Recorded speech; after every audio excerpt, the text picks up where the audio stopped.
Selamat pagi saudara-saudara. Apa saya ada akses kepada PowerPoint-nya Yusuf? Ya, sudah bisa, Pak Jeff, silakan. Oke.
Ya, shalom. Tuhan kita adalah baik. Amin. Pertanyaan kita hari ini adalah what happens when you die? Atau apa terjadi ketika Anda mati? Nah, minggu depan kita akan melihat kelanjutan dari ini dan saya cukup excited tentang apa yang kita akan melihat ke depan. Jadi ada beberapa pertanyaan yang saya akan berikan lalu saya akan jawab. Yang pertama, dunia orang mati sedang menantikan Anda. Kita mungkin tidak menantikan dunia orang mati, tetapi dunia orang mati sedang menantikan kita. Di dalam Yesaya 14, 9-11. Dunia orang mati yang dibawa gemetar untuk menyongsong, untuk menyambut kedatanganmu. Jadi saudara sedang ditunggu di dunia orang mati. Dijagakannya arwah-arwah bagimu, yaitu semua bekas pemimpin di bumi, semua bekas raja bangsa-bangsa dibangunkannya dari takhta mereka. Sekaliannya mereka mulai berbicara dan berkata kepadamu, engkau juga telah menjadi lemah seperti kami, sudah menjadi sama seperti kami. Dunia orang mati sudah diturunkan kemegahanmu dan bunyi kampus-kampusmu, ulat-ulat dibentangkan sebagai lapik tidurmu dan cacing-cacing sebagai selimutmu. Aduh, dunia orang mati sedang menantikan kita. Wow, sebenarnya kalau kita mau tahu apa yang terjadi ketika kita mati, what will happen to us when we die? Wow, kita harus juga memahami bahwa manusia adalah kekal.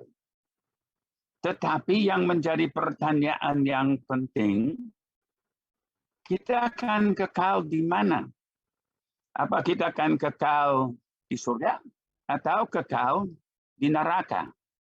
Hal ini kita tidak bisa luput karena manusia adalah kekal. Seperti Pengkhotbah 3 ayat 11 berkata, ia membuat segala sesuatu indah pada waktunya. Bahkan ia memberikan kekekalan dalam hati mereka. Jadi saudara dan saya diciptakan kekal. Manusia diciptakan kekal. Tapi pertanyaannya, ya kekal di mana? Di surga atau di neraka? Nah, kita menjadi kekal karena pada waktu manusia diciptakan, kita dihidupkan dengan nafas Allah. Tuhan yang dalam Kejadian 2 ayat 7, Tuhan Allah membentuk manusia itu dari debu tanah dan menghembuskan nafas hidup ke dalam hidungnya. Demikian manusia itu menjadi makhluk yang hidup. Jadi Kalau kita hanya debu tanah, kita belum punya kehidupan. Manusia dibuat dari debu tanah dan setelah meninggal, tubuh akan kembali kepada debu tanah. Nah, Yakobus juga katakan dalam Yakobus 2 ayat 26, sebab seperti tubuh tanpa roh adalah mati. Kejadian 3:19 dikatakan, dengan berpeluh engkau akan mencari makananmu sampai engkau kembali lagi menjadi tanah. Karena dari situlah engkau diambil. Sebab engkau debu dan engkau akan kembali menjadi debu. Jadi manusia berasal dari debu, akan kembali kepada debu. Itu adalah tubuh kita. Tetapi tubuh kita sebenarnya bukan kita yang sesungguhnya. Yang kita sesungguhnya adalah roh dan jiwa. Nanti kita akan melihat bahwa tubuh kita itu hanya merupakan tenda sementara saja. Tetapi pertanyaan masih ada. Kita akan kekal di mana? Waktu meninggal, kekal di surga, atau kekal di neraka. Tidak ada tempat yang lain, hanya dari dua pilihan itu. Dalam Daniel 12 ayat 2, dikatakan orang-orang yang telah tidur di dalam debu tanah akan bangun. Nah, perhatikan, semua orang akan bangun. Habis mati akan ada kebangkitan. Akan ada kebangkitan untuk orang benar, akan ada juga kebangkitan untuk orang yang tidak benar, untuk orang fasik. Jadi kita akan kekal di mana? Sebagian untuk mendapat hidup yang kekal. Nah, itu adalah orang-orang yang percaya. Sebagian untuk mengalami kehinaan dan kengerian yang kekal. Itu adalah untuk orang yang tidak percaya, tidak terima Yesus sebagai Tuhan dan Juru Selamat. Jadi, kita adalah kekal. Nasib kita ada di antara kedua ini. Sebagian mendapat hidup yang kekal, sebagian untuk mengalami kehinaan dan kengerian yang kekal. Nah, manusia sesungguhnya bukanlah tubuh. Jadi bukan tubuh fisik kita ini. Tubuh kita hanyalah pakaian untuk roh dan jiwa kita. Nah, di dalam 2 Petrus 1 ayat 14, Petrus berkata, sebab aku tahu bahwa aku akan segera menanggalkan kemah tubuh ini. Nah, lihat gambar ini, ada orang yang pakai tenda. Nah, tubuh kita adalah tenda, kemah. Jadi kita akan menanggalkan kemah tubuh ini. Nah, itu biasa disebut kematian. Pada waktu jiwa dan roh kita dipisahkan dari tubuh. Kematian tidak berarti bahwa kita kehilangan eksistensi. Kita tetap eksis. Tetapi jiwa dan roh yang adalah manusia yang sesungguhnya bukan tubuh yang fana ini. Ini tubuh akan menghancur, akan kembali kepada debu tanah. Sebab aku tahu bahwa aku akan segera menanggalkan kemah tubuh ini, kata Petrus. Sebagaimana yang telah diberitahukan kepadaku oleh Yesus Kristus, Tuhan kita. Rasul Paulus juga memberi pesan yang sama. 2 Korintus 5 ayat 1-5. Kami tahu bahwa jika kemah tempat kediaman kita, jadi ini kemah, ini tubuh ini hanya tempat kediaman sementara. Jadi jika kemah tempat kediaman kita di bumi ini dibongkar, atau dengan lain kata, kita meninggal, Allah telah menyediakan suatu tempat kediaman di surga bagi kita. Suatu tempat kediaman yang kekal, yang tidak dibuat oleh tangan manusia. Nah, ini berbicara tentang tubuh kebangkitan. Selama kita di dalam kemah ini, kita mengeluh. Ya, sakit, capek, ya, kita selalu mengeluh karena kekurangan-kekurangan di dalam tubuh kita ini. Tetapi siapa mau menanggalkannya? Petrus berkata kalau kita mau mendapat tubuh kemuliaan itu, bahwa kita harus menanggalkan tubuh ini. Tetapi tidak ada yang mau mati untuk menerima tubuh yang lebih mulia. Kita berjuang mati-matian supaya tidak mati. Nah, selama kita di dalam kemah ini, kita mengeluh. Karena kita rindu mengenakan tempat kediaman surgawi di atas tempat kediaman kita yang sekarang ini. Sebab dengan demikian, kita berpakaian dan tidak kedapatan telanjang. Sebab selama masih diam di dalam kemah ini, nah ini berbicara tentang tubuh kita ini, kita mengeluh oleh beratnya tekanan. Karena kita mau mengenakan pakaian yang baru itu. Oh ya, kita mau tubuh kemuliaan. Kita ingin supaya kita memiliki tubuh yang kekal, yang tidak ada cacat celah. Tetapi yang menjadi masalah seperti yang Paulus sebut di sini, kita mau mengenakan pakaian yang baru itu tanpa menanggalkan yang lama. Tapi itu mustahil. Kita tidak bisa mempunyai dua tubuh. Kita hanya bisa punya satu. Nah, karena kita mau mengenakan yang baru, ya saya rindu untuk mendapat tubuh kemuliaan. Ditanya, yang mana yang lebih bagus? Tubuh kemuliaan yang di surga atau tubuh yang punya banyak keluhan di bumi ini? Oh, yang di surga jauh lebih bagus. Tapi siapa mau melepaskan yang lama? Paulus katakan, ya kita mau mendapat pakaian yang baru, tetapi kita tidak mau menanggalkan yang lama. Padahal persyaratan untuk mendapat yang baru, kita harus menanggalkan yang lama. Supaya yang fana itu ditelan oleh hidup. Tapi Allah lah justru mempersiapkan kita untuk hal itu. Jadi kita semua akan menghadapi kematian.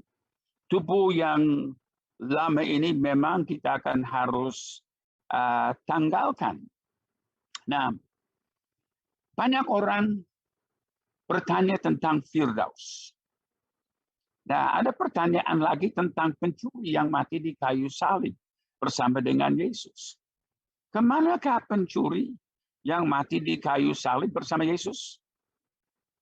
Dan Lukas 23 ayat 43, kata Yesus kepadanya, Aku berkata kepadamu, sesungguhnya hari ini juga engkau akan ada bersama-sama dengan aku di dalam Firdaus. Nah, Yesus dan kedua pencuri, yang sebelah kiri, yang sebelah kanan, dua-duanya akan meninggal pada hari yang sama. Dan memang hal itu yang terjadi.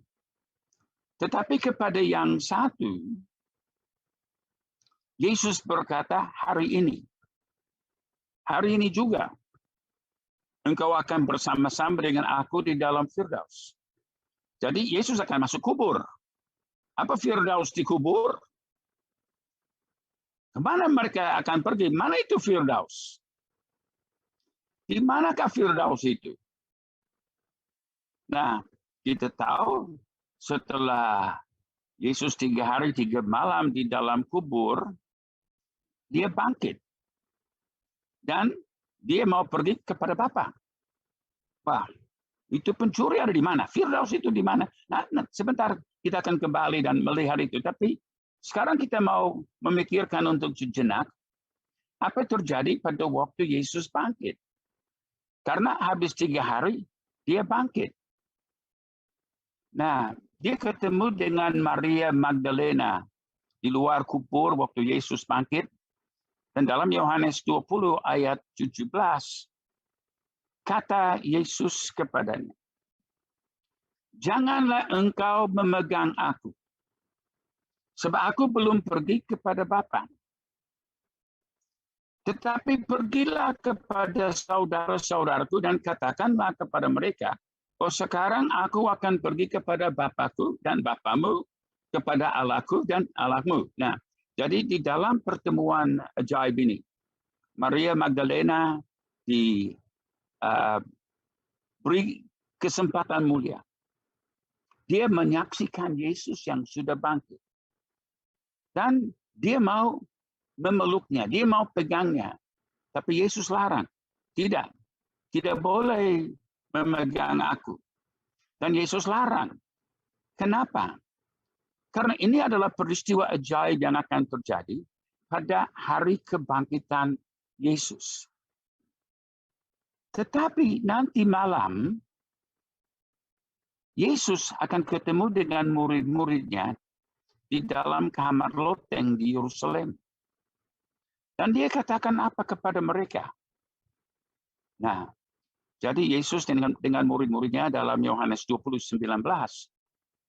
Ketika hari sudah malam pada hari pertama minggu itu, berkumpullah murid-murid Yesus di suatu tempat dengan pintu-pintu yang terkunci, karena mereka takut kepada orang-orang Yahudi.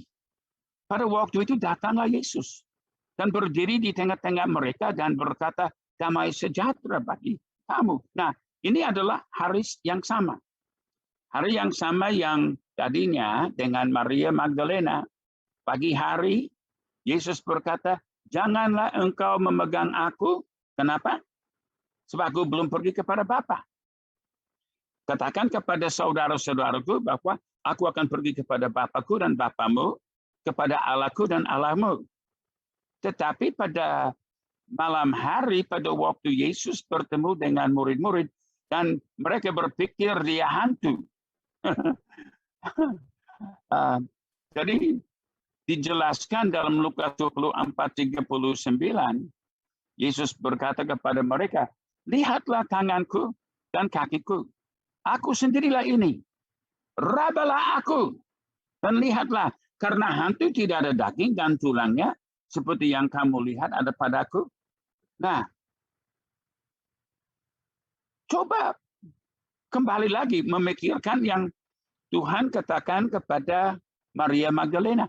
Janganlah engkau memegang aku. Aku belum pergi kepada Bapa. Tetapi hari yang sama, Yesus berkata kepada murid-muridnya, rabalah aku. Nah, kalau pada pagi hari tidak boleh dipegang, karena dia belum naik kepada Bapa. Tetapi malam hari dia berkata, ya peganglah aku. Berarti, apa yang dia sudah katakan kepada Maria Magdalena, dia akan pergi kepada Bapa. Kenapa dia harus pergi kepada Bapa?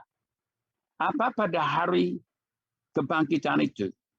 Setelah Yesus bangkit, dia harus naik kepada Bapa dulu. Sebelum dia ketemu dengan murid-muridnya. Apa sebabnya? Sebabnya adalah karena Yesus harus menggenapi masa raya Paskah. Masa raya Paskah terdiri dari 3 bagian. Yang pertama, domba disembelih, itu yang disebut Paskah. Kedua, 7 hari roti tidak beragi.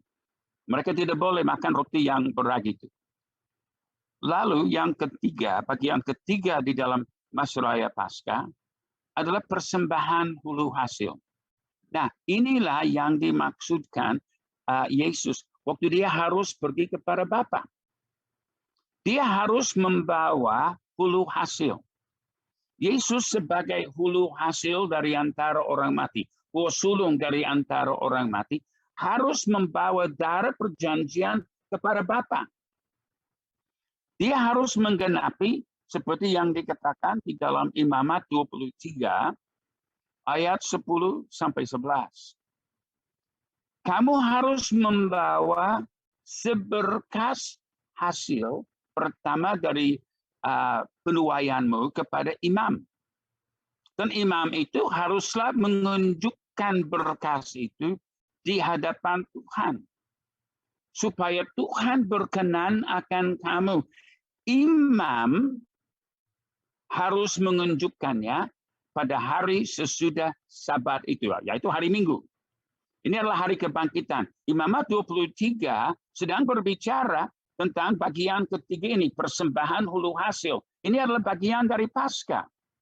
Dan Yesus telah menggenapi Paskah dengan sempurna.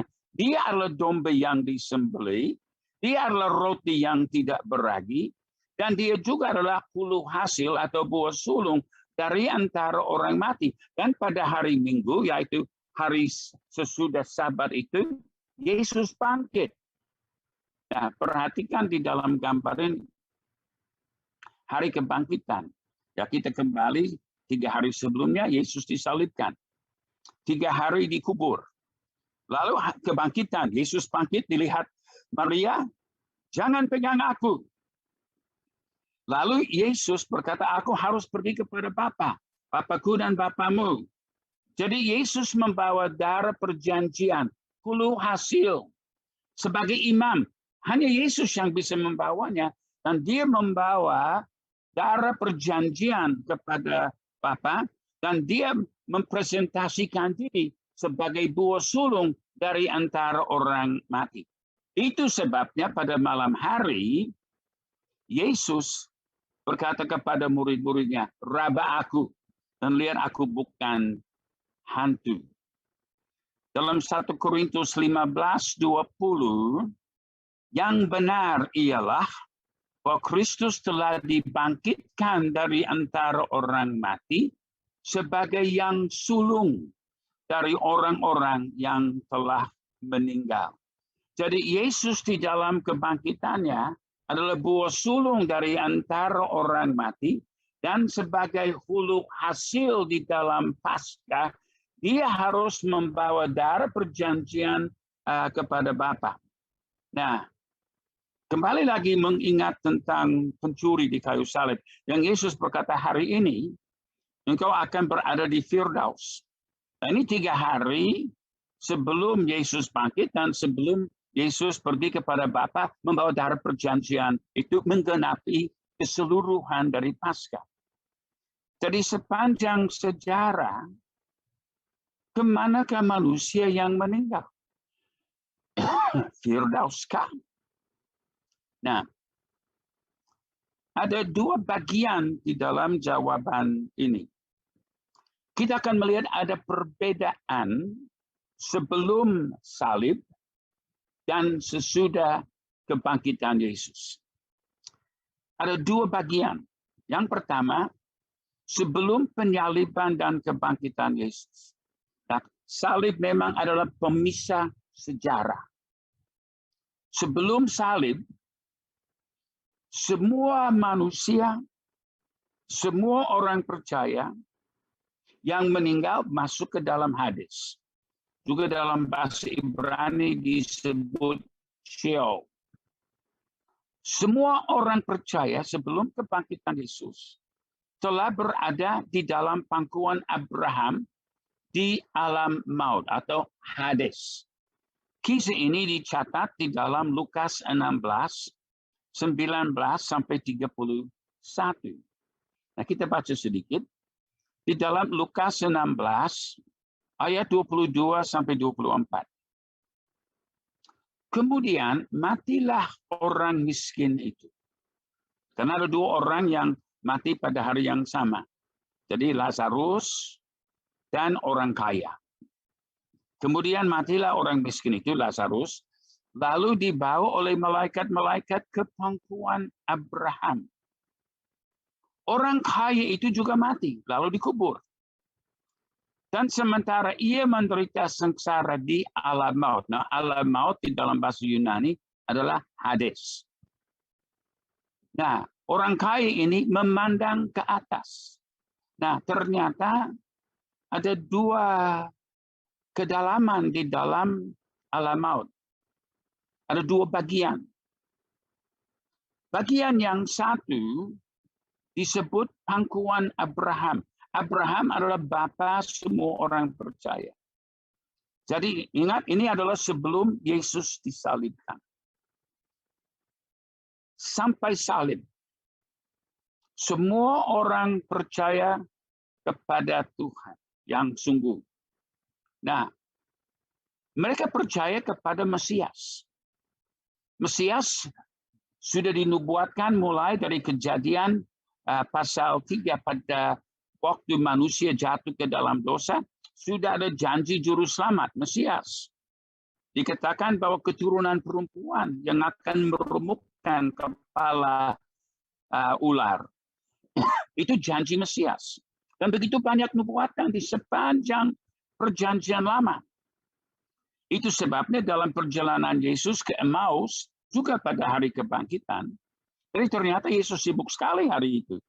Dia bangkit, ketemu dengan Maria, dia naik kepada Bapa sebagai hulu hasil untuk menjadi yang sulung dari antara orang mati, membawa darah perjanjian.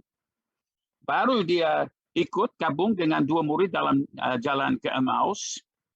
Dan sepanjang perjalanan itu dia menguraikan kepada mereka bagaimana Mesias menggenapi semua perjanjian di dalam zaman perjanjian lama. Setelah sudah selesai dengan mereka, dia langsung ke kamar loteng Yerusalem, ketemu dengan murid-muridnya. Jadi tidak heran waktu Yesus tiba di dalam kamar loteng, dia berkata kepada murid-murid, apa masih ada makanan? Ternyata Yesus lapar, mau makan. Dan dapat ikan goreng. Nah, atau ikan bakar. Nah, jadi pada waktu orang mati ini orang yang mati, kita melihat ini 2 orang ada di dalam Hades, alam maut, tetapi ada 2 bagian.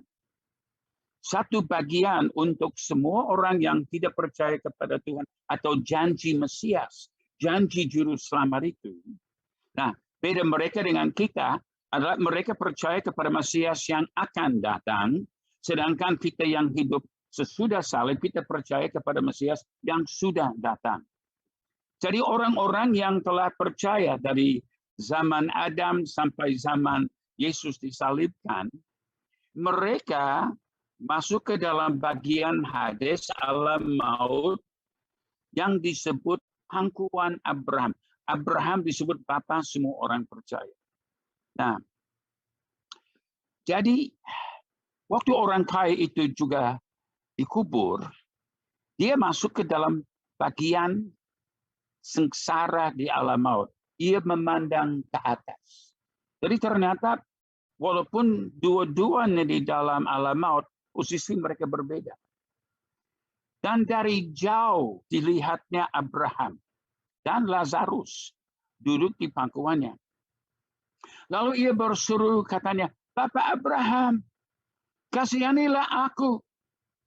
Suruhlah Lazarus supaya ia mencelupkan ujung jarinya ke dalam air dan menyejukkan lidahku.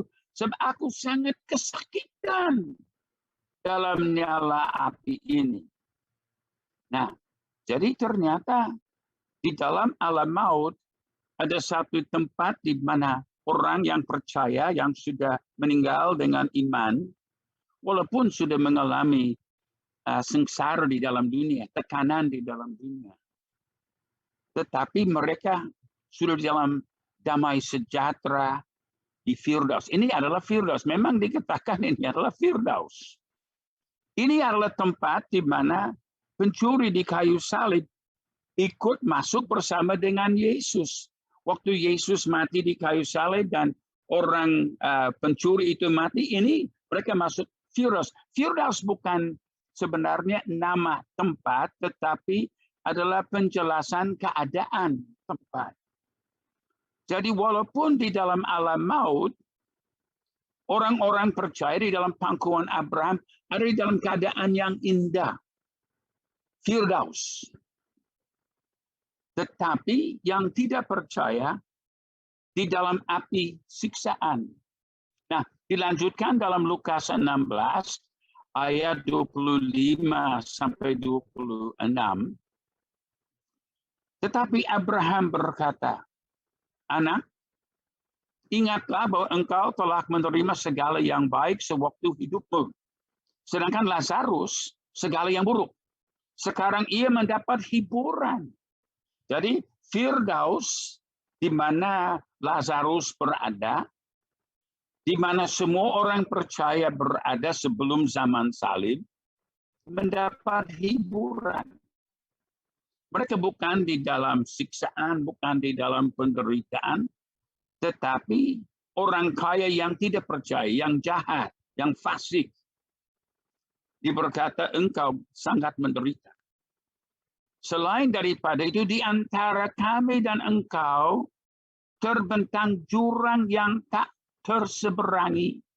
Jadi di alam maut dua bagian ini. Satu yang disebut pangkuan Abraham, itu penuh dengan hiburan, dan di situ memang orang hidup di dalam pangkuan Abraham.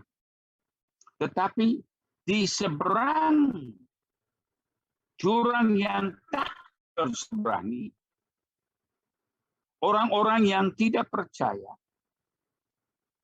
supaya mereka yang mau pergi dari sini kepadamu ataupun mereka yang mau datang dari situ kepada kami tidak dapat menyeberang. Jadi sebelum Yesus disalibkan, semua orang mati masuk alam maut atau Hades, Sheol kalau bahasa Ibrani. Tetapi ada jurang pemisah yang tak terseberangi antara pangkuan Abraham dan tempat siksaan. Jadi ini adalah keadaan sebelum Yesus disalibkan. Tetapi sesudah Yesus disalibkan dan bangkit, kita melihat keadaan sudah beda. Karena tadinya iblis adalah pemegang kunci alam maut.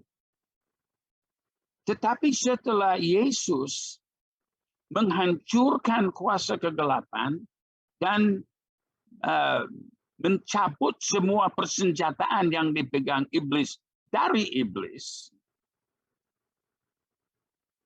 sekarang Yesus pegang semua kunci alam maut. Sesudah penyaliban dan kebangkitan Yesus, kita melihat bahwa tubuh semua orang percaya yang masuk kubur, tetapi jiwa dan rohnya masuk ke dalam hadirat Tuhan untuk menantikan hari kebangkitan yang pertama. Jadi ini adalah perubahan. Keadaan sebelum salib, semua orang percaya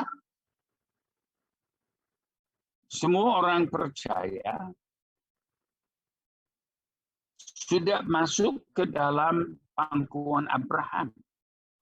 Tapi setelah kebangkitan, semua orang percaya akan masuk ke dalam hadirat Tuhan di alam surgawi.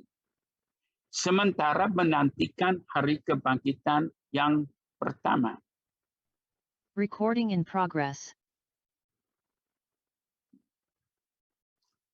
Semua orang fasik, orang-orang yang tidak percaya, tetap ada di dalam alam maut Hades, tempat siksaan itu. Dan mereka harus menunggu kebangkitan yang kedua di akhir 1000 tahun damai. Ingat tadi di dalam Daniel, kita melihat ada dua kebangkitan. Ada kebangkitan untuk orang percaya, dan ada kebangkitan untuk orang yang tidak percaya. Yang untuk orang percaya disebut kebangkitan pertama, itu di muka 1000 tahun damai, waktu Yesus datang kembali di akhir masa antikristus. Tetapi di akhir 1000 tahun damai ada kebangkitan kedua. Itu adalah kebangkitan untuk orang-orang jahat. Nah, waktu Yesus masuk ke dalam alam maut, dia mengumumkan kepada orang-orang percaya bahwa api yang mereka sudah nantikan sudah datang. Di dalam 1 Petrus 3 ayat 18 sampai 19. Sayang sekali di dalam terjemahan bahasa Indonesia menggunakan istilah memberitakan Injil, tetapi itu salah. Salah terjemahan, itu tidak ada dalam bahasa Yunani. Tapi kita baca dalam 1 Petrus 3, 18 sampai 19. Sebab juga Kristus telah mati sekali untuk segala dosa kita. Ia yang benar untuk orang-orang yang tidak benar, supaya ia membawa kita kepada Allah. Ia yang telah dibunuh dalam keadaannya sebagai manusia, tetapi yang telah dibangkitkan menurut roh, dan di dalam roh itu juga ia pergi memberitakan Injil. Nah, ini yang dalam terjemahan bahasa Indonesia. Tetapi kata memberitakan Injil tidak ada di situ. Bahasa Yunaninya di situ pakai kata keruso, bukan euangelizo. Kalau memberitakan Injil, euangelizo. Tetapi Yesus keruso. Keruso adalah memberi pengumuman. Dia bukan memberitakan Injil, bukan memberi kesempatan kedua kepada orang di dalam alam maut, enggak. Tetapi dia justru memberi pengumuman kepada semua orang percaya yang di dalam pangkuan Abraham. Dia memberitahukan kepada mereka bahwa apa yang mereka telah nantikan sudah datang. Kristus sudah datang. Sudah hancurkan dosa. Sudah hancurkan iblis. Sudah hancurkan kuasa maut. Dan ini adalah pengumuman yang Yesus beritahukan kepada mereka. Nah,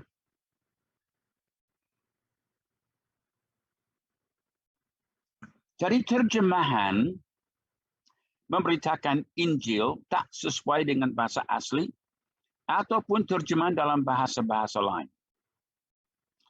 Tidak ada kesempatan kedua. Sayang sekali memberitakan Injil, banyak orang sudah salah tafsir dan berpikir, oh kalau sudah di alam maut nanti ada kesempatan kedua. Tidak ada kesempatan kedua. Firman Tuhan katakan di dalam Ibrani pasal 9, bahwa manusia hanya sekali saja dan sesudah mati hukuman Allah, penentuan yang kekal. Tidak ada kesempatan yang kedua. Yang Yesus umumkan adalah kemenangannya atas iblis, maut, dan alam maut.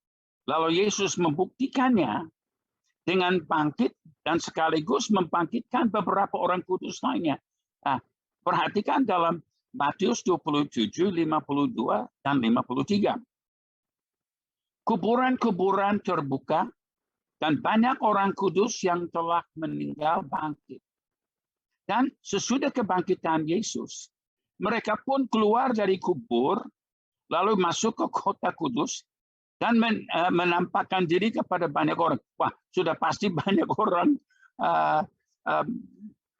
ketakutan. Orang yang mungkin belum lama mati sudah sekarang berjalan-jalan di dalam jalan-jalan Yerusalem, tetapi tidak lama. Lalu orang kudus lainnya dibawa Yesus ke surga. Dalam Efesus 4 ayat 8 dikatakan itulah sebabnya kata Nas, tatkala ia naik ke tempat tinggi, ia membawa tawanan-tawanan. Jadi waktu Yesus naik ke surga setelah kebangkitannya, dia membawa para tawanan alam maut ke rumah Tuhan surgawi. Jadi orang-orang di dalam pangkuan Abraham yang tadinya Firdaus itu ada di dalam alam maut, pangkuan Abraham, di mana orang-orang percaya sedang dihibur, tapi setelah Yesus datang dan membuat pengumuman bahwa kemenangan sudah datang, dan waktu Yesus naik ke surga, dia membawa tawanan-tawanan alam maut itu ke dalam rumah tempat surgawi. Nah, pada waktu Yesus datang kembali kedua kalinya, semua orang yang percaya akan dibangkitkan dalam kebangkitan pertama. Tetapi yang kita percaya, yang tidak percaya kepada Yesus akan mati dan dibuang ke dalam alam maut selama 1000 tahun damai, di mana mereka harus menunggu kebangkitan kedua yang akan terjadi pada akhir 1000 tahun damai, yang juga menjadi maut kedua. Jadi perhatikan dalam gambar ini. Jadi orang-orang percaya bangkit di muka 1000 tahun damai. Itu adalah saat Yesus datang kembali. Kebangkitan kedua untuk orang yang tidak percaya itu terjadi pada akhir 1000 tahun damai. Dalam Wahyu 20 ayat 4-6, aku juga melihat jiwa-jiwa mereka yang telah dipenggal kepalanya karena kesaksian tentang Yesus, dan karena firman Allah yang tidak menyembah binatang itu dan patungnya, dan yang tidak juga menerima tandanya pada dahi dan tangan mereka. Dan mereka hidup kembali dan memerintah sebagai raja bersama-sama dengan Kristus untuk masa 1000 tahun. Tetapi orang-orang mati yang lain tidak bangkit sebelum berakhir masa yang 1000 tahun itu. Inilah kebangkitan pertama. Berbahagialah dan kuduslah ia yang mendapat bagian dalam kebangkitan pertama. Kematian yang kedua tidak berkuasa lagi atas mereka. Jadi kebangkitan pertama orang percaya. Kita dibangkitkan pada waktu Yesus datang kembali di muka 1000 tahun damai itu untuk hidup bersama-sama dengan Yesus selama 1000 tahun damai itu. Tetapi orang-orang mati yang lain, semua orang yang tidak percaya, mereka harus menantikan akhir 1000 tahun damai. Dan kebangkitan kedua juga disebut kematian kedua. Sebab setelah mereka bangkit dan dihakimi, mereka dilempar ke dalam lautan api untuk selama-lamanya. Jadi orang-orang percaya hidup bersama dengan Yesus dalam kemuliaan Allah, pertama untuk 1000 tahun, baru kemudian untuk selama-lamanya. Sedangkan orang yang tidak percaya masih di dalam perapian di dalam 1000 tahun itu, sedang menantikan takhta atau aras putih di mana mereka dihakimi dan kemudian dibuang ke dalam laut api untuk selama-lamanya. Jadi orang-orang fasik yang mati dibuang ke dalam dapur api alam maut, tetapi orang percaya akan penuh kemuliaan. Perhatikan yang Yesus katakan dalam Matius 13, 40 sampai 43. Ya, pertama sampai 41. Maka seperti lalang itu dikumpulkan dan dibakar dalam api. Demikian juga pada akhir zaman. Anak manusia akan menyuruh malaikat-malaikatnya dan mereka akan mengumpulkan segala sesuatu yang menyesatkan dan semua orang yang melakukan kejahatan dari dalam kerajaannya. Ayat 42 dan 43. Semuanya akan dicampakkan ke dalam dapur api. Di sanalah akan terdapat ratapan dan kertakan gigi. Pada waktu itulah orang-orang benar akan bercahaya seperti matahari dalam kerajaan Bapa mereka. Jadi selama 1000 tahun itu, yang tidak percaya di dalam dapur api, dan di situ terdapat ratapan dan kertakan gigi. Tapi untuk kita sebagai orang percaya, sudah bangkit di dalam kebangkitan yang pertama, kita akan bercahaya seperti matahari dalam kerajaan Bapa, di dalam kemuliaan Allah, bersama-sama dengan Yesus. Jadi pertanyaan yang berikut adalah, kapankah kita mendapat tubuh kemuliaan? Dalam 1 Korintus 15, 49 sampai 52, sama seperti kita telah memakai rupa dari yang alamiah, demikian pula kita akan memakai rupa dari yang surgawi. Jadi kalau kita sudah punya tubuh yang menjadi lemah dan mengalami banyak keluhan, tapi kita juga akan mendapat gantinya. Jadi di dalam kematian dan di dalam kebangkitan atau di dalam penyempurnaan gereja, kita akan memakai rupa dari yang surgawi. Sesungguhnya aku menyatakan kepadamu suatu rahasia. Kita tidak akan mati semuanya. Jadi mungkin saudara dan saya masih bisa hidup sampai Yesus datang kembali. Tidak akan mati semuanya. Tetapi kita semuanya akan diubah. Ini tubuh yang lama tidak bisa dipertahankan. Kita harus tanggalkan tenda ini atau kemah ini. Dalam sekejap mata pada waktu bunyi nafiri yang terakhir, sebab nafiri akan berbunyi, dan orang-orang mati akan dibangkitkan dalam keadaan yang tidak dapat binasa, dan kita semua akan diubah. Wow, kita akan mendapat tubuh yang tidak dapat binasa. Karena yang dapat binasa ini harus mengenakan yang tidak dapat binasa. Ini ayat 53 dan 54. Dan yang dapat mati ini harus mengenakan yang tidak dapat mati. Jadi tubuh kemuliaan, tubuh kebangkitan. Dan sesudah yang dapat binasa ini mengenakan yang tidak dapat binasa. Dan yang dapat mati ini mengenakan yang tidak dapat mati. Maka akan genaplah firman Tuhan yang tertulis. Maut telah ditelan dalam kemenangan. Wah, luar biasa. Luar biasa. Jadi,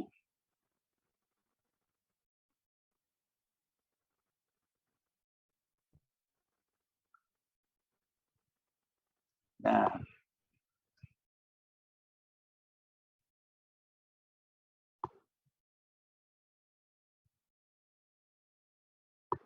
oke. 45 menit sudah selesai, Pak Yusuf. Tepat waktunya. Terima kasih Pak Jeff. Ya, wow, sangat menarik sekali. Silakan tanpa menunggu lama lagi, kalau ada Bapak Ibu Saudara yang ingin bertanya, silakan ketik di room chat, atau kalau mau unmute silakan. Atau dari teman-teman yang di base ya, Kak Duna dari MTHS. Oke, ada pertanyaan pertama Pak Jeff. Ini bertanyaan demikian. Morning Shalom Pak Jeff. Bagaimana caranya untuk mendapatkan tubuh kemuliaan? Apakah pada saat kita menerima Tuhan Yesus, kita sudah langsung dapat kasih karunia tubuh kemuliaan tersebut, atau kita perlu menjaga iman kita selama di dunia supaya finishing well? Oke, ini sehingga kita tidak kehilangan tubuh kemuliaan itu. Ya, itu dulu Pak Jeff. Ada 3 pertanyaan itu dulu Pak Jeff.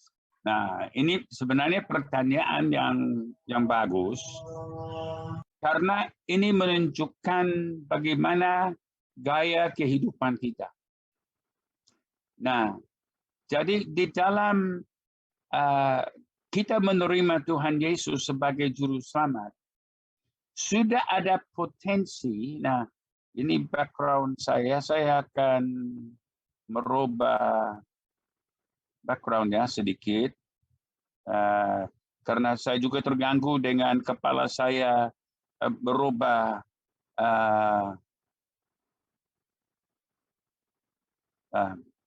nggak tahu apa bisa tahu enggak.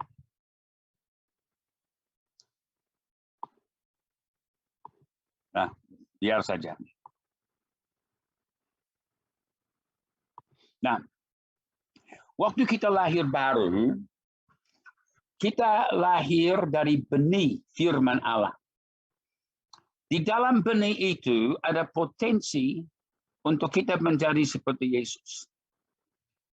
Kalau di dalam kebun saya mengambil benih tomat misalnya, saya tanam, itu akan menghasilkan tomat yang sama seperti aslinya. Saya tanam benih jeruk, yang akan dihasilkan adalah jeruk sama dengan aslinya. Tapi kita lahir baru dari benih firman. Firman Allah itu Kristus. Jadi waktu kita lahir baru, kita terima benih kehidupan Yesus di dalam kita. Memang kita diciptakan dari semula di dalam Kejadian 1 untuk di dalam gambar dan rupa Allah. Di dalam Perjanjian Baru itu diperhalus dan dikatakan kita menjadi serupa dengan gambar Kristus. Prosesnya adalah waktu kita bertobat dan lahir baru, kita terima Yesus sebagai Tuhan dan Juru Selamat, benih firman Allah itu ditanam di dalam kita. Sekarang kita harus terus-menerus memberi makan benih itu. Karena di dalam diri kita ada 2 kebapaan. Ada kebapaan Allah, ada kebapaan iblis. Tabiat lama dan tabiat yang baru. Kalau tabiat yang lama, seperti Paulus, katakan kita harus tanggalkan tabiat yang lama itu dan kenakan tabiat yang baru.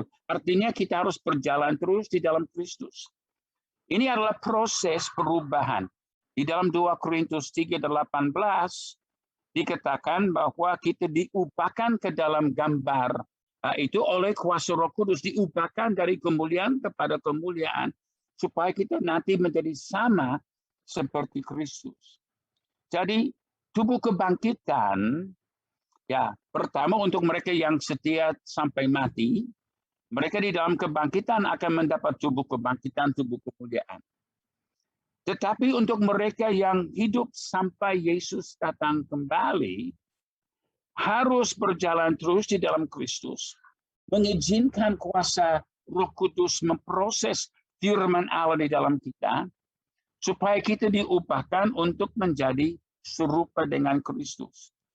Itu sebabnya dikatakan dalam 1 Korintus 15 tadi, aku menyatakan suatu rahasia kepadamu, kita tidak akan mati semuanya, tapi kita semua akan diubah. Jadi yang mati sampai terakhir, atau yang hidup sampai terakhir, itu adalah mereka yang menjadi pemenang-pemenang di dalam Kristus, yang sudah menjadi serupa dengan Kristus. Jadi, kalau mau tahu bagaimana kita mendapat tubuh kemuliaan, ya, yang satu adalah meninggal dengan iman dan tunggu hari kebangkitan, atau berjalan terus di dalam Kristus setia sampai terakhir dan menjadi pemenang yang akan diubahkan walaupun tidak sampai mati secara jasmani, tetapi kita juga mati secara rohani kepada kedagingan. Dan kita sudah kenakan Kristus sepenuhnya di dalam kehidupan kita. Jadi itu dua cara untuk kita mendapat tubuh kemuliaan itu. Satu, meninggal dengan iman. Dan yang kedua adalah hidup sampai Yesus datang kembali, dan pada saat bunyi sangkakala terakhir kita juga diubahkan. Demikian. Ya, makasih Pak Jeff. Ini yang bertanya ini adalah Yakobus. Dia ada 3 pertanyaan Pak Jeff. Tadi baru ke nomor 1. Yang nomor 2 bunyinya begini. Apakah tubuh kemuliaan bisa dianalogikan sebagai kendaraan kita untuk hidup kekekalan nantinya? Saya kira boleh. Karena memang tubuh seperti dikatakan Paulus di dalam Korintus tadi, kita mendapat tubuh itu supaya tidak telanjang. Nah, apa bedanya misalnya dengan kita dengan orang yang tidak percaya? Kalau di dalam Yesaya 66 yang juga dikutip Yesus di dalam Injil Markus pasal 9, dikatakan bahwa jiwa dari orang-orang yang tidak percaya adalah seperti ulat atau cacing yang telanjang. Nah, dan dikatakan bahwa apinya tidak akan dipadamkan pada mereka. Saya pikir kita semua pernah melihat cacing yang di tanah yang tidak sempat luput dari cahaya matahari. Dia tidak sampai masuk ke dalam rumput, tidak sampai masuk ke dalam tanah. Lalu dia disiksa di dalam sinar api atau sinar matahari sampai dia mati. Tetapi di dalam Alkitab dikatakan bahwa manusia telanjang, yaitu manusia yang tidak mempunyai tubuh kemuliaan itu, akan disiksa seperti ular itu, hanya selama-lamanya di dalam api yang tidak terpadamkan. Jadi dengan demikian mendapat tubuh kemuliaan, tubuh kebangkitan, itu boleh dibilang itu menjadi pakaian baru yang kita diberikan untuk hidup di dalam api kemuliaan Allah. Karena firman Allah berkata, Allah adalah api yang menghanguskan. Kemuliaan Allah dinyatakan sebagai cahaya matahari, seperti matahari yang 7 kali lipat dari 7 hari. Siapa bisa tahan di dalamnya? Hanya orang yang sudah memiliki kemuliaan yang sama. Itu sebabnya kita harus mempunyai tubuh kemuliaan, tubuh kebangkitan. Iya, makasih Pak Jeff. Jadi sebenarnya ini menjawab pertanyaan ketiga dari Yakobus, karena Yakobus bertanya bagaimana posisi orang yang tidak mendapatkan dan mengalami tubuh kemuliaan. Sudah jelas tadi jawabannya dalam penderitaan. Ya, ini banyak sekali Pak Jeff pertanyaan.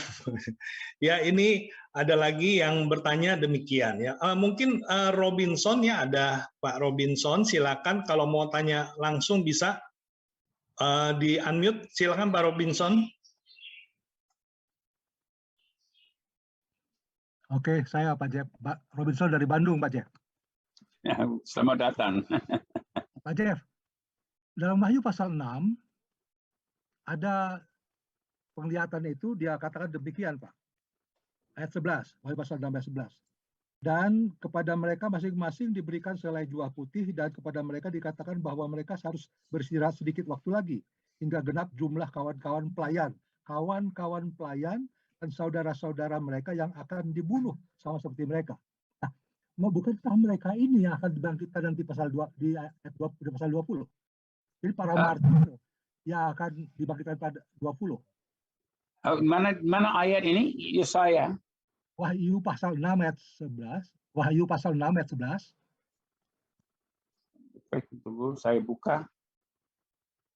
Wahyu 6 ayat 11.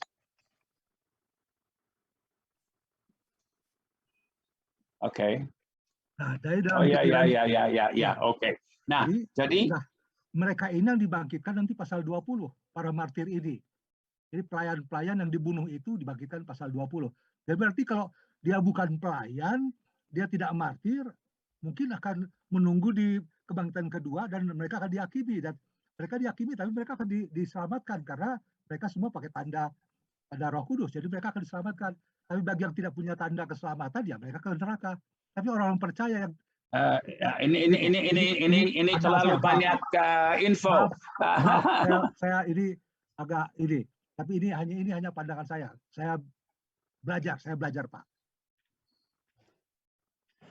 Ya, saya tidak tahu mau mulai di mana. Jadi, nah kalau kembali kepada Wahyu 6 ayat 11 itu sedang berbicara tentang orang-orang percaya yang sekarang ini bukan waktu 1000 tahun damai, ini sebelum 1000 tahun damai. Ya.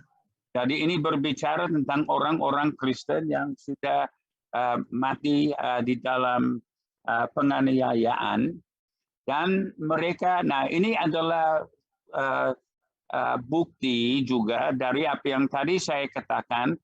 Waktu setelah Yesus bangkit, dia membawa tawanan-tawanan ke surga. Jadi mereka masuk ke dalam rumah Tuhan surgawi. Dan kita melihat bahwa para martir ini ada di dalam rumah Tuhan di surga, dan mereka berada di bawah mezbah dupa. Dan mereka sedang bertanya kepada Tuhan, berapa lama lagi sebelum ini berakhir? Dan Yesus berkata, sabar dulu, karena masih akan ada banyak orang yang mati syahid. Jadi ini mereka sedang menunggu untuk kebangkitan yang pertama. Betul, ini adalah yang disebut di dalam Wahyu 20, ayat yang keempat, yang juga mendapat bagian di dalam kebangkitan yang pertama. Oke, bagian berikut di dalam pertanyaannya Pak Robinson. Apakah semua orang percaya itu mendapat bagian di kebangkitan pertama itu? Ya, ini adalah orang percaya, bukan orang yang tidak percaya. Ya, yang tidak percaya pasti di kebangkitan kedua, tapi kebangkitan pertama itu tidak membedakan. Kalau dia para martir atau pelayan-pelayan yang melayani Tuhan, yang dianggap waktu hidup pun mereka sudah menjadi martir karena mereka bersembah hidup mereka pada Tuhan, dan mereka mendapatkan anugerah itu gitu. Dan mereka akan bersama-sama dengan Yesus memerintah 1000 tahun. Betul. Nah, bagaimana mereka yang percaya tapi hidup mereka seenaknya aja, tapi karena mereka percaya mereka diselamatkan. Tapi apakah mereka juga ikut memerintah bersama Yesus 1000 tahun? Pelan-pelan, saya belum tangkap apa maksudnya. Maaf. Kalau mereka ini orang percaya, ada orang percaya yang hidup seenaknya aja, tapi mereka percaya bahwa mereka akan diselamatkan karena katanya kan karena anugerah mereka diselamatkan, dan mereka seperti itu, dan hidup mereka seenaknya. Tapi ada orang yang sejak mereka percaya pada Yesus, mereka hidup seperti martir, mempersembahkan tubuh mereka pada Tuhan, mereka melayani, dan waktu hidup pun mereka sudah seperti martir gitu. Apakah bukan mereka ini kebangkitan pertama, dan nanti orang percaya yang tidak ikut melayani, hidup seenaknya, itu di kebangkitan kedua. Maaf, ini memang semua orang percaya yang betul-betul percaya, bukan yang pura-pura percaya. Ada banyak orang yang pura-pura percaya. Nah, hanya Tuhan yang tahu membedakan antara yang betul-betul, yang sungguh-sungguh dengan yang pura-pura ya. Nah, tetapi di dalam gambaran yang diberikan di dalam Wahyu 6 itu justru menjadi dorongan iman juga kepada mereka-mereka yang tiba pada saat zaman antikristus. Karena tidak semua orang Kristen menjadi pemenang sebelum zaman antikristus. Ada orang-orang Kristen yang mungkin seperti yang Pak Robinson sebut, yang orang-orang Kristen yang mungkin enak-enak, malas-malas, tetapi justru yang mereka tidak menjadi pemenang. Mereka belum menjadi serupa dengan Kristus. Kalau gereja yang sudah menjadi serupa dengan Kristus, mereka tidak akan di bawah pemerintahan antikristus. Tetapi mereka yang tidak menjadi pemenang di dalam zaman sebelum antikristus itu, tiba pada zaman antikristus, mereka akan menemukan diri di dalam penganiayaan zaman antikristus itu. Nah, oke, tadinya mereka enak-enak, pura-pura. Sekarang mereka harus pilih. Kalau sungguh kepada Yesus akan dipenggal kepala. Karena antikristus menuntut mereka harus menyerahkan diri kepada setan, harus menolak Yesus. Tapi kalau tiba-tiba, tadinya saya enak-enak dan orang Kristen yang lain sudah menjadi pemenang, tetapi saya masih di dalam keadaan seperti ini. Tapi untuk mempertahankan keselamatannya, dia harus menolak antikristus, menolak angka 666 itu. Dan kalau dia menolak, dikatakan dalam Wahyu 13 akan dipenggal kepalanya.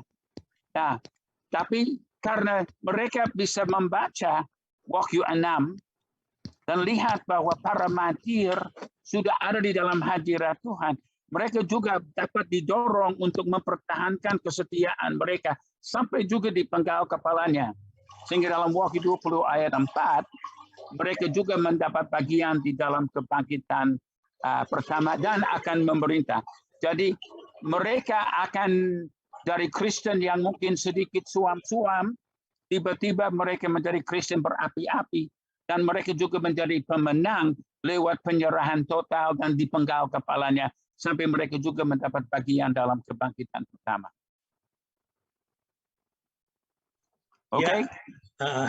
Terima kasih Pak Jeff, Pak Robinson ya. Kalau misalnya ada pertanyaan lain di room chat aja Pak Robinson ya, bisa di chat ya.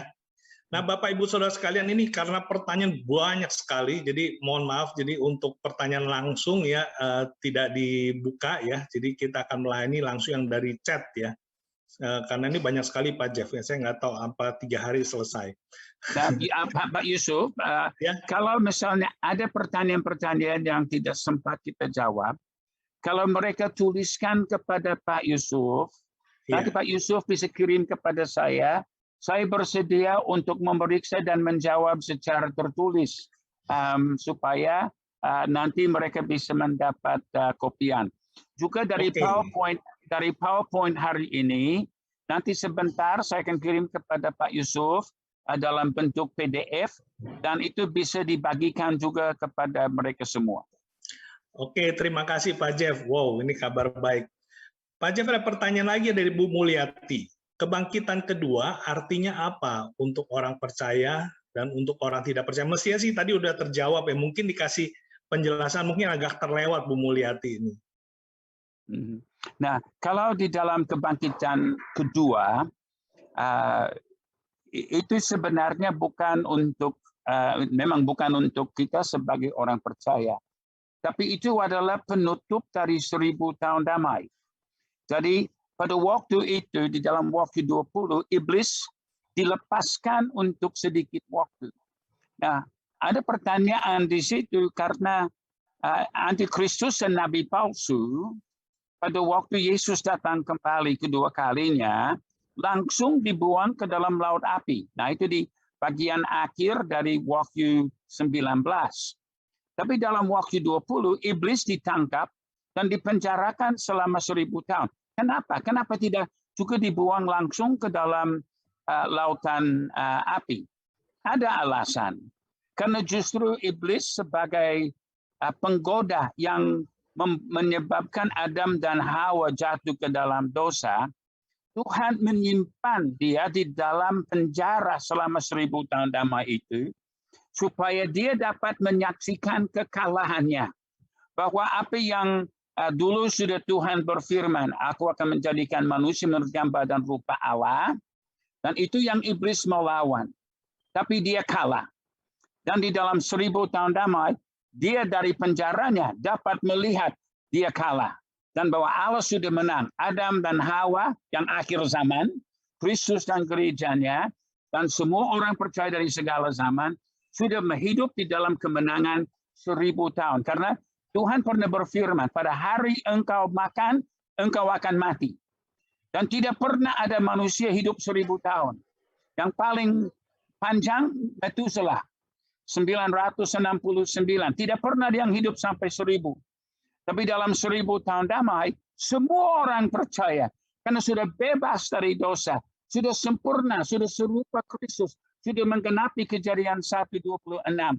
Jadi iblis ditahan di dalam penjaranya selama 1000 tahun itu. Supaya dia dapat menyaksikan kekalahannya yang total. Lalu di akhir 1000 tahun itu dia dilepaskan dan dia berusaha untuk menyerang kota Allah. Tapi api turun dari surga, langsung menghanguskan dia, dan dia dibuang juga ke dalam lautan api bersama-sama dengan Nabi palsu dan Antikristus. Baru terjadi takhta putih, aras putih, dan penghukuman atas semua orang fasik. Mereka pun dibuang ke dalam laut api untuk selama-lamanya. Jadi untuk orang Kristen, arti dari kebangkitan kedua adalah titiknya. Dia punya sudah selesai 1000 tahun damai, karena langit dan bumi yang lama akan lenyap. Kita akan masuk ke dalam langit dan bumi yang baru, Yerusalem yang baru, dan kita akan bersama-sama dengan Yesus untuk selama-lamanya. Tanpa setan, tanpa dosa, tanpa maut, tetapi di dalam kemuliaan dan sukacita Allah untuk selama-lamanya. Iya, makasih Pak Jeff. Ini berkaitan dengan pertanyaan tadi dari teman-teman dari Intan dari Dibes. Jadi masa 1000 tahun damai itu ada di mana? Di bumi atau alam lain, Pak Jeff? Kita di bumi ini, karena bumi ini masih ada, bahkan bumi ini harus diurapi untuk 1000 tahun damai itu, harus dibersihkan dari semua kenajisan dan kekotoran, supaya kemuliaan Tuhan bisa ada di sini. Itu sebabnya tidak ada orang berdosa yang bisa hidup di dalam 1000 tahun damai. Karena kemuliaan Tuhan akan 7 kali lebih besar daripada panasnya matahari. Jadi orang fasik tidak akan bisa hidup di dalam kemuliaan Tuhan. Mereka sudah dihanguskan. Jadi itu di atas bumi. Di akhir 1000 tahun damai itu, dalam waktu 21 itu dikatakan langit dan bumi yang lalu ini akan berlalu dan tidak akan dapat langit dan bumi yang baru. Jadi 1000 tahun damai masih di bumi ini. Oke, makasih Pak Jeff. Ada lagi dari Michelle Alicia. Pertanyaannya, kemana akan perginya orang-orang yang baik dan tulus di zaman sekarang, namun belum sempat mengenal Kristus? Ya, setiap orang yang tidak mengenal Kristus akan masuk ke dalam dapur api di dalam alam maut waktu meninggal, dan akan dibuang ke dalam laut api ke dalam untuk kekekalan. Ingat Tuhan Yesus disebut baik, dan Yesus menjawab dan berkata, kenapa engkau sebut aku baik sedangkan hanya Allah yang baik? Jadi semua manusia adalah orang berdosa. Orang bisa berlaku dengan baik, tetapi setiap manusia ada dosa, dan dosa harus dibereskan. Dan hanya satu jalan untuk dibebaskan dari dosa, dan itu adalah percaya kepada Yesus. Jadi kalau mereka tidak percaya kepada Yesus, berarti mereka menolak cara Allah untuk mereka diselamatkan. Mereka menolak cara Allah untuk mereka bebas dari hukuman yang kekal. Jadi bukan soal baik atau tidak baik, tetapi soal percaya atau tidak percaya. Karena kita dibenarkan oleh iman, bukan oleh perbuatan. Banyak orang punya perbuatan-perbuatan yang baik.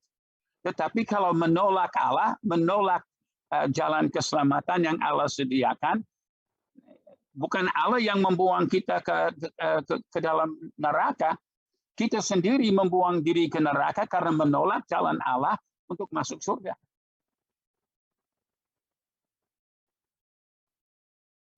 Yusuf, unmute.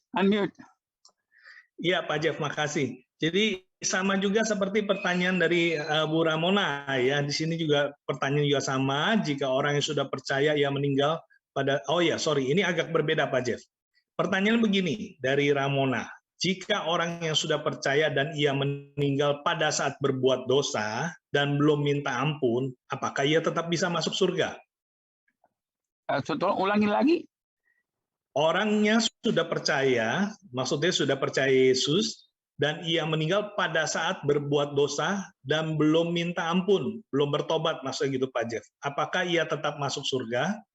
Nah, kalau tadinya dia sudah dikatakan dia sudah bertobat dan sudah percaya kepada Yesus, baru kemudian di saat melakukan dosa meninggal dan tidak sempat bertobat untuk dosa itu, setiap orang benar, firman Tuhan katakan, setiap orang benar akan jatuh 7 kali sehari. Setiap manusia memang melakukan dosa, sengaja tidak sengaja kita melakukan pelanggaran-pelanggaran terhadap Tuhan. Jadi kita percaya kasih karunia Tuhan. Kalau kita sudah percaya, kita dibenarkan oleh iman. Jadi Tuhan tidak melihat, oh saat ini orang ini sudah jadi lemah, tidak selamat. Oh, bertobat, selamat. Oh, lemah lagi, tidak selamat. Oh, bertobat lagi, selamat. Enggak. Kalau kita sudah bertobat dan percaya kepada Yesus, kita pasti selamat. Kita kasih di-cover oleh kasih karunia Tuhan. Walaupun di dalam kelemahan kita masih jatuh ke dalam dosa kita, tetapi kalau kita memang orang percaya, kita akan meresponi sentuhan Roh Kudus untuk mengaku dan bertobat. Jadi itu sebabnya kita harus pikul salib tiap hari.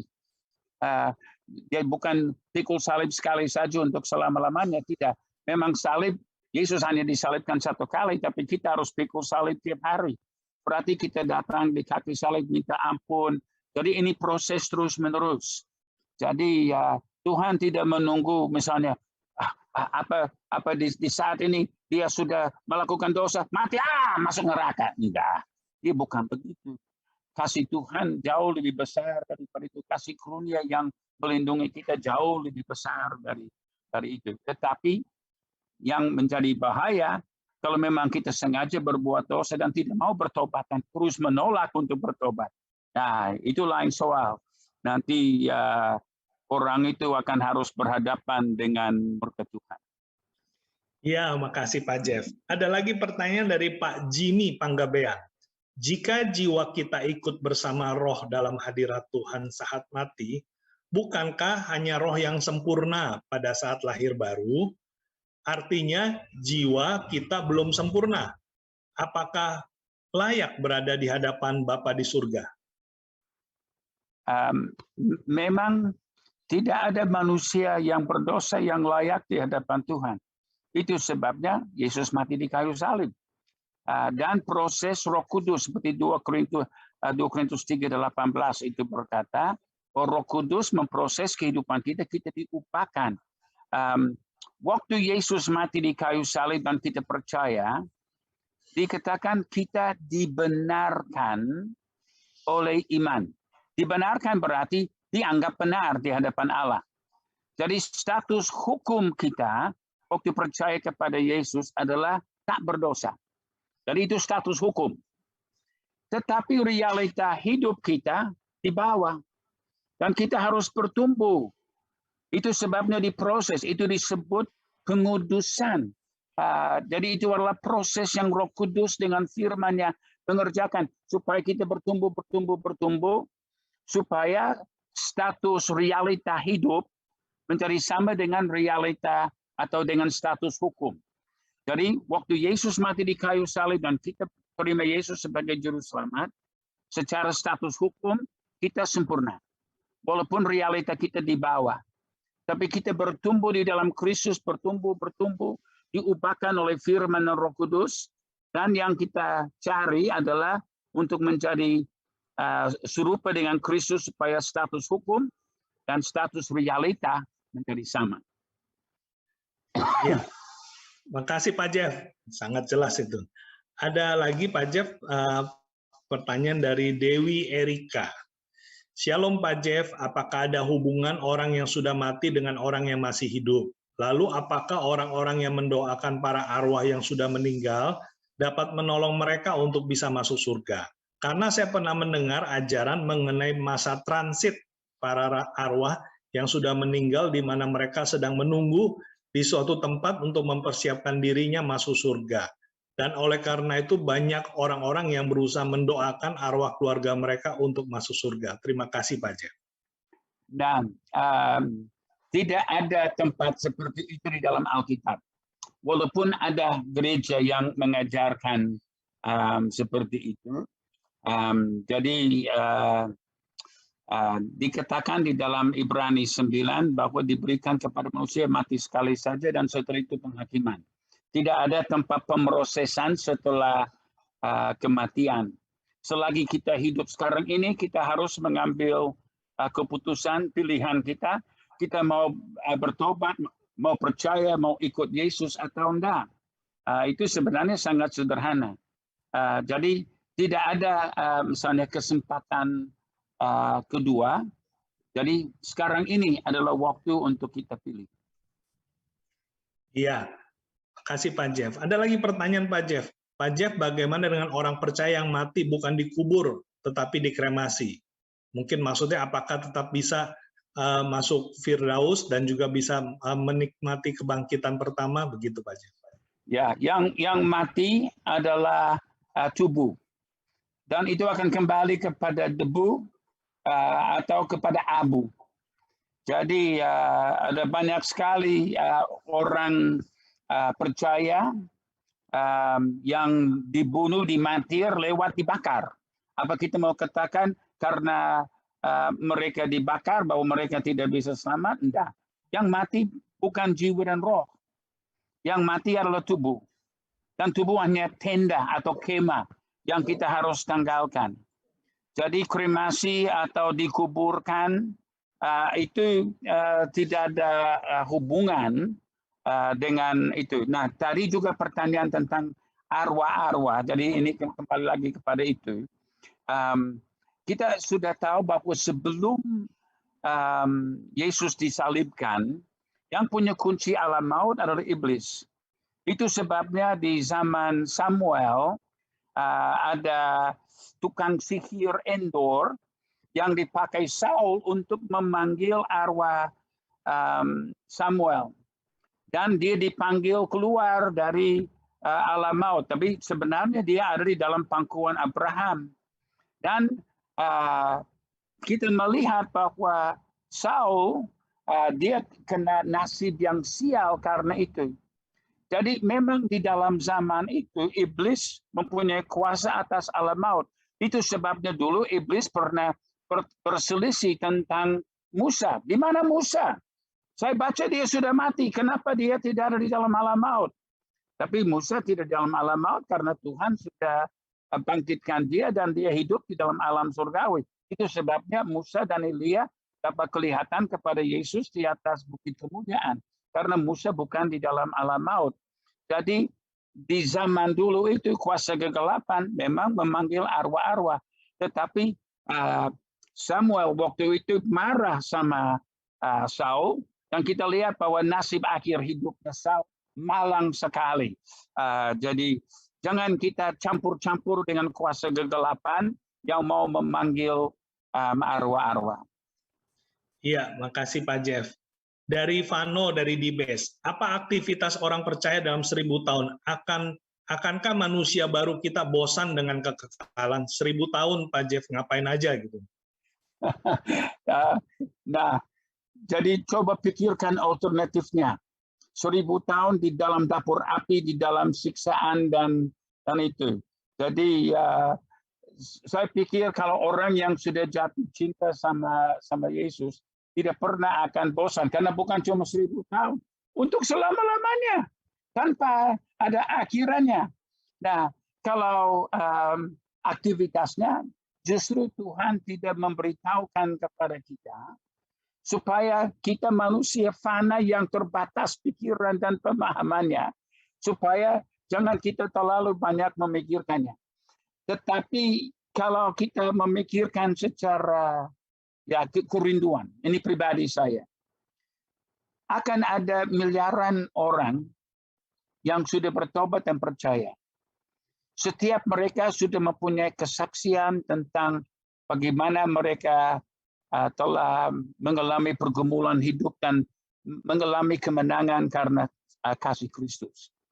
Saya ingin mendengar miliaran kesaksian itu.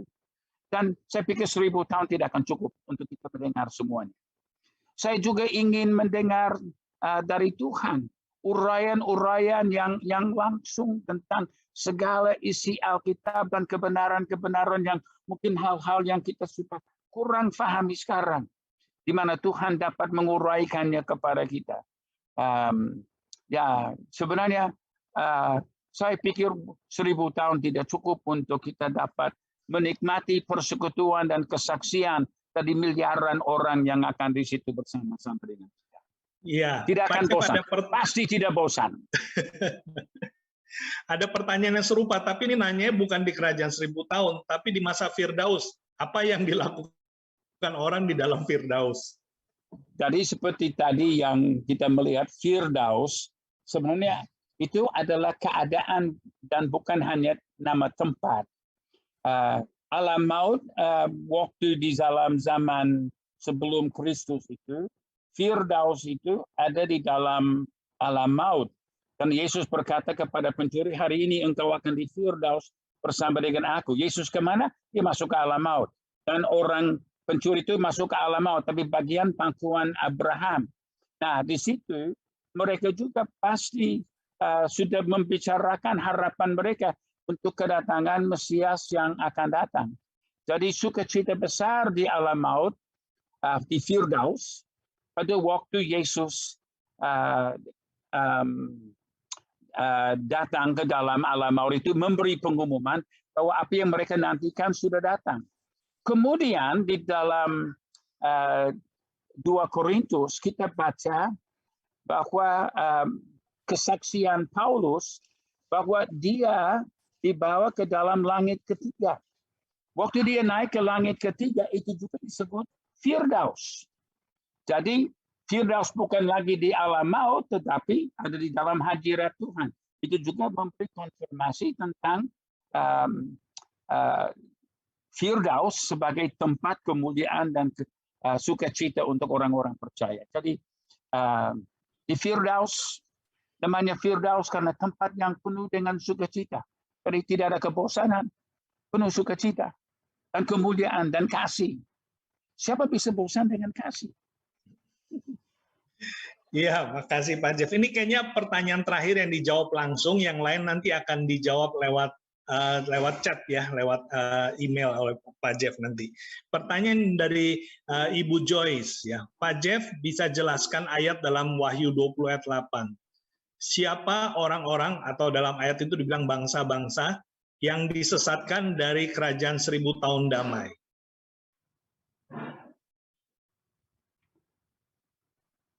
Wahyu 20 ayat 8, Pak Jeff.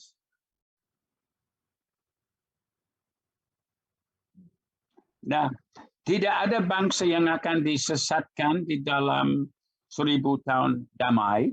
Kalau di dalam ayat itu dikatakan tentang mereka yang dibuang ke dalam jurang maut, supaya ia jangan lagi menyesatkan bangsa-bangsa sebelum berakhir masa 1000 tahun itu. Nah, bangsa-bangsa yang disebut di dalam Wahyu 20 itu, Gog dan Magog, adalah orang-orang fasik yang mati di dalam alam maut. Nah, mereka akan dibangkitkan di dalam kebangkitan kedua, dan dikatakan mereka akan naik ke atas daratan untuk menyerang kota Allah bersama dengan iblis. Jadi yang menyesatkan mereka memang ini adalah orang yang sudah sesat, bukan orang yang bukan orang percaya yang akan disesatkan. Ini adalah orang sesat yang disesatkan lagi. Mereka hidup di dalam kesesatan dan mereka disesatkan untuk kita menyerang kota Allah lagi. Tetapi mereka menyerang kota Allah, langsung api turun dan menghanguskan mereka. Iblis dibuang ke dalam laut api. Dan orang-orang sesat itu mereka berhadapan dengan aras putih dan juga dibuang ke dalam laut api. Jadi bukan bangsa-bangsa yang percaya yang disesatkan, tetapi ini adalah dunia alam maut, orang-orang mati dalam dapur api yang disesatkan untuk coba lagi untuk melawan Allah. Jadi orang sesat yang disesatkan lagi. Jadi seperti ayat firman Tuhan berkata, biar orang kudus tetap kudus, biar orang najis tetap najis. Jadi orang najis dinajiskan lagi, orang sesat disesatkan lagi, bukan orang yang benar yang disesatkan. Ya, Pak Jeff. Ini karena waktunya juga kita udah terbatas. Pertanyaan terakhir, Pak Jeff, dari teman-teman dari DBase, ya, Dino dari DBase. Kira-kira kapan waktu Tuhan akan datang kembali? Ini mungkin berlanjut kepada sesi berikutnya. Silakan, Pak Jeff. Mungkin ayat-ayat terakhir firman Tuhan di dalam kitab Wahyu juga adalah jawabannya, ya. Di dalam Wahyu 22, di mana ayat 20 berkata, Ia yang memberi kesaksian tentang semua ini berfirman, ya, aku datang segera. Amin. Datanglah Tuhan Yesus. Nanti dilanjutkan minggu depan. Ya, silakan Pak Jeff bisa kasih konklusi, Pak Jeff, sebelum nanti kita akhiri, nanti yang lain biar dijawab lewat chatting. Ya, konklusi adalah bahwa asal kita sudah bertobat dan percaya kepada Yesus, aman. Kita tidak perlu takut tentang masa depan, bahkan kematian. Seperti yang kita lihat di dalam Korintus, yang orang-orang di situ yang Paulus harus tegur mereka. Mereka ingin mendapat tubuh kebangkitan, tetapi tidak bersedia melepaskan tubuh yang fana ini. Jadi untuk kita yang percaya, mati adalah bersama-sama dengan Tuhan. Mati hanya memisahkan diri dari dunia ini yang penuh dengan semua kesesatannya. Tetapi kalau kita dipanggil pulang untuk ketemu dengan Tuhan, puji Tuhan, kita akan segera diubahkan dan menjadi dapat tubuh kebangkitan. Tetapi kalau kita hidup, berjuang terus untuk menjadi serupa dengan Yesus, dan menggenapi panggilan dan misi Tuhan, supaya pada saat Yesus datang kembali, kita juga mendapat tubuh kemuliaan bersama-sama dengan Yesus. Juang terus, jangan takut, Yesus hidup, karena maut ditelan di dalam kemenangan. Amin.